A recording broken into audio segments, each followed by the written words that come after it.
Welcome back once again, everybody. This is the Steve Malzberg Show. I'm Ed Berliner. Thanks so much for joining us. Steve taking a couple of days off. He will be back again tomorrow. And once again, we wish all of our good friends here a very happy Passover and hope you've had a very nice couple of days off. All right, let's go ahead and get to something on the table, shall we? Let's put it right out and say it. Racism exists in America. Racists exist in America. Racists are at this moment sitting in positions of power in Washington, D.C., and in most cities in America. You're likely less than the Kevin Bacon 6 degrees of separation from a racist. You have and will come in contact with racists every single day. It's inevitable. Not because it's condoned, but because we are still in many ways an infant society and culture. We are still growing, learning, and understanding the intelligence and mindless things that we do every single day. We're learning, hopefully, how to be better people. But we are still learning. Yet one thing needs to be said out loud. Just because you disagree with someone who is not the same color, sex, religion, height, weight, or hair color as you have, does not automatically and instantly make you a racist or make you hateful. Hating someone due to their race is a much deeper, much more soul-ingrained issue than a simple disagreement. But no matter whether it's deep to the core or simply existing on the surface, it's wrong in any sense, in any stretch. Because we as human beings, especially as Americans, should and must rise above such a despicable concept. There are going to be times when something is said, and there is no question of the racist and evil intent behind it. There'll be no disguising it. And those are the instances we need to address immediately. Call them out, excoriate those who choose it as just another part of their day. But we do just as much damage to ourselves, our society, and our nation when we label something as racist only to fit our narrative. It's destructive, disruptive, and it's deplorable. It's as deplorable as the act itself. Racism is not partisan. It doesn't reside on one specific side of the aisle. It does not exclusively wear red or blue. And has long past time, certain facets of the media, political parties, and everyone right down to the nightly dinner table stopped using racist and racism as it consists. Allow me to use a favorite word of mine when it comes to describing such people: despicable. For in using that word so carelessly, so recklessly, and without any evidence whatsoever, you're not doing anything to help America remain the greatest nation on earth. You're only making us the ugly Americans others jealous of what we have want us to become. And now for something completely different. Customers at a licensed marijuana dispensary in Avon, Colorado will soon be able to buy pot products from a vending machine. It's called Zaz, and it's a high-tech vending machine designed to make marijuana purchases faster and easier without being accessible to children. Zaz can verify a user's age using cameras and advanced biometrics to make sure the buyer is who he or she claims to be. The machine will also track pot products by using radio frequency ID chips. Yes, you heard correctly. You want to buy a soda in a vending machine? Got it. Cigarettes? There's still some places. Marijuana. Welcome to Avon, Colorado. Times they are a-changing. Let us welcome in now to the show. He is the COO of American Green and Tranzbyte, creators of the first marijuana dispensing machine. And we welcome Stephen Shearin into the show. Stephen, thanks so much for joining us. Hey, thanks for having me. How you doing? Excellent. I knew this had to be an eventuality, sooner or later. I mean, let's face it, for years people have been saying sooner or later there's going to be a dispensing machine for marijuana. Now, let's deal with the nuts and bolts of it first. Is this just simply an idea whose time has come in a legal society? Yes. Absolutely. Wow. And I'll expound on that. You touched on something earlier. Look, this is a great country, and for a number of years a product that should never have been prohibited has been. It's got so many uses in so many ways. People who have made a lot of money in its absence from the marketplace have kept it down politically and kept government interference in the way, and have enabled them to make a lot of money. But let's not cry over spilled milk. We're in a place now, some states have spoken, other states are starting to. American Green is about industry in this country. Part of that has to do with people's right to medicate where they voted, and it's legal for that, and to recreate in other cases. And yeah, it's a time that it's an idea whose time has come. I didn't think to see it in my lifetime. I'm glad that I have, and we're thrilled to be part of that. Well, you did say in there it never should have been prohibited, and you know that immediately as soon as you say that, there is a portion of this country that will say, wait a minute, plenty of studies, gateway drug, kids get a hold of it, still being used in public, not right. How do you respond then when you hear those? Because again, you hear them all the time. You made the statement about should never have been prohibited. Sure. I would go so far as to say that if we were going to prohibit it at all, it should have been along with alcohol and then come back with alcohol. The gateway drug thing has been debunked over and over. That's had really no validity there. Has it really been debunked? And I have to interrupt you there because, and I don't have the study sitting in front of me, I beg that, but there are still some studies. You will admit that if you were to go on the web today and search it out, you will find people who will still say that it is a gateway drug, correct? Sure. And what did everybody do before they bought drugs? They had breakfast. Does that make breakfast a gateway action? I mean, it's just, people conflate. Well, but breakfast is not addictive, and breakfast does not include any sort of a chemical. Well, neither does marijuana.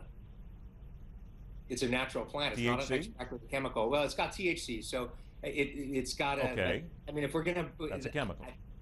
You're absolutely right. So there's a chemical in marijuana.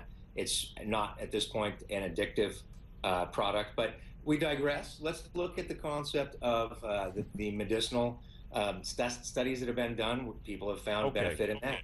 The non-harmful side of it, we haven't found the harm. There aren't deaths that happen as a result of it. And, I think there's a number of other addictive, nicotine is addictive, we still smoke. And so I'm not advocating that we put something that may be addictive out on the market. I'm advocating that the people have decided in certain states that it was safe enough to do if it was handled correctly. And we support that action. All right, now, about the vending machine itself, again, nuts and bolts. You have a vending machine that sits there, and I know that there's a lot of technology here. Driver's license, have to make sure that people are actually who they say they are, because I'll guarantee you, right now, you've got parents, educators, administrators, people sitting out there going, wait a minute, you've got something sitting there. A, either my kid is going to get one, or B, some guy in a pickup truck is going to back up to it, steal the whole thing, and all of a sudden, before you know it, there's going to be several pounds of marijuana heading down the street. So, So how do you avoid all that? How do you avoid it? So first of all, it goes inside a dispensary. There's cameras on the way into the dispensary. There's cameras into the dispensary. There are cameras on our machine, and it's a heavy machine. By the time somebody got in there, I think they'd find other things they'd be better off taking. So it's not like an ATM out front there where somebody could just pull it with the truck. And again, once you're inside, you are on camera. People know it, and it's probably not the lowest hanging fruit. So we just hold ourselves to the same standard that any other business would, and have created a machine that couldn't get yanked out of there like that. And it does check to make sure that at the time of purchase, the person who is holding the ID is the person standing in front of the machine. So I don't want that getting into the hands of people who are minors or in any other way regulated out of legal purchase. They should not be getting a machine or from anybody else. Will it ever be put a machine like this outside? You said it was inside a dispensary, so it's always a short check to the next step here where somebody says you'll find it at a gas station sooner or later or outside some sort of business. Will it ever, as far as, I know some people may do this, but when you're in control of it right now, it will stay inside in a licensed area, correct? Well, we'll follow the regulation and the laws everywhere, to the T.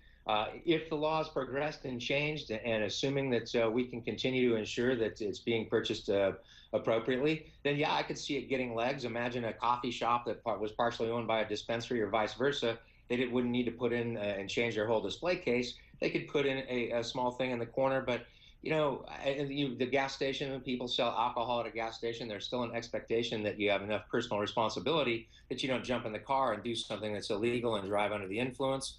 So, as we have more dialogue like this and people realize, look, if I say beer or Tylenol, nobody looks at me sideways. There's no need to have an interview. But for some reason, when we say cannabis, there suddenly is. And that's just because people have lived under 80 years of propaganda and misinformation by and large. So as the narrative grows and the truth comes out that it doesn't immediately harm you, that it doesn't long-term harm you. In fact, it has some positive benefits.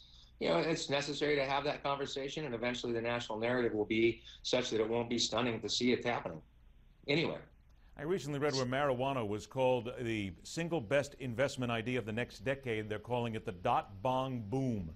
So can we say beyond shadow of a doubt that while you certainly are, and I'm going to guess that you may be a user of the product, that you're also in this for the money? Oh, I mean, look, I've never shied away from it, but it's not my daily habit at all.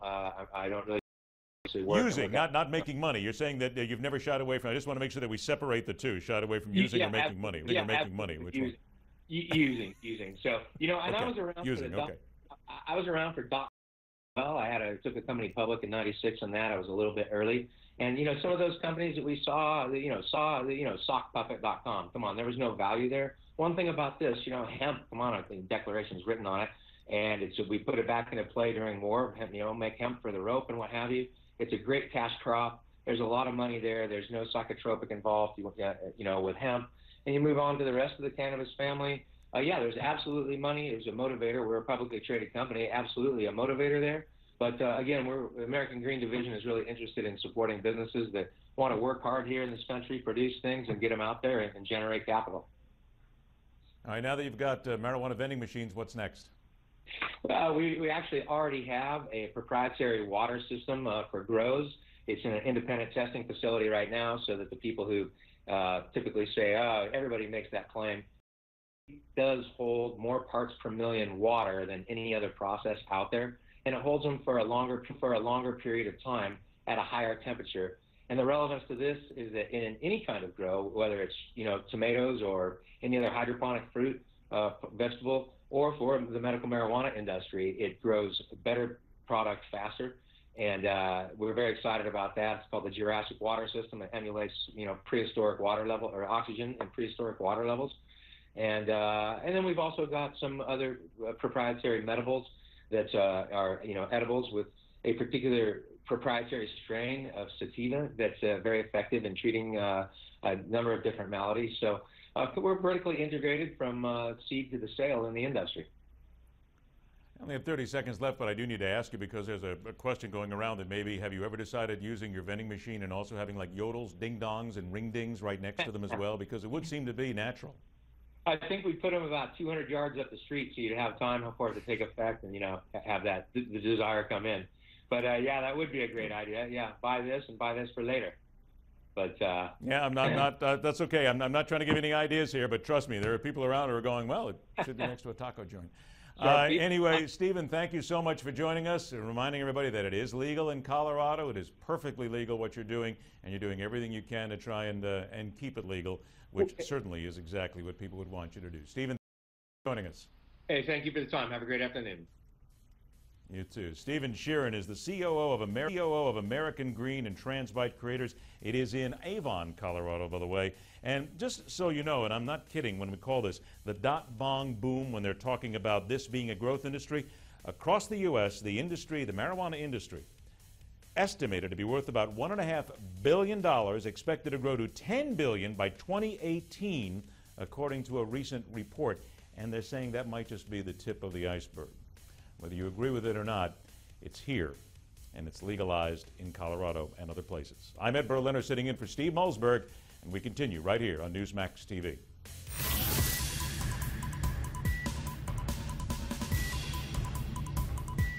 We don't just talk about the news, we talk to those making news. This is the Steve Malzberg Show.